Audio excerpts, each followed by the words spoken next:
Setting up the elemental truth of Christianity. 205. Disciple training. Preface. It was he who gave some to be apostles, some to be prophets, some to be evangelists, and some to be pastors and teachers, to prepare God's people for works of service, so that the body of Christ may be built up. F4:11-12.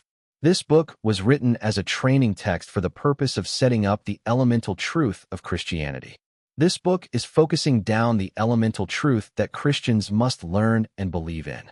Paul the Apostle says, being rooted and established in F, and I pray that you, being rooted and established in love. Ephesians 3:17.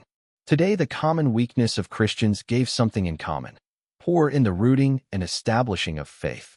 That is because they are not well aware of the elemental truth of Christianity. For who has known the mind of the Lord that he may instruct him? But we have the mind of Christ. 1 Cor. 2:16, said Paul the Apostle.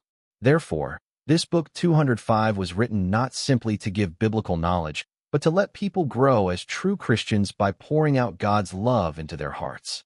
Rom 5:5.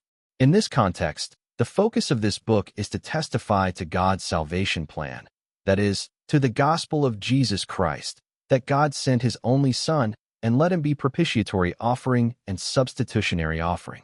Therefore, my recommendation is that you are taking it step by step, not rushing. It will take 4 months to complete with teaching one chapter once a week. I am confident that if you move on to 505 after finished with 205, it should be greater help for your faith rooted more firmly and established on the rock, and you will be growing as Christ's responsible disciple at last. Senior Pastor, you do soon. Worry Church.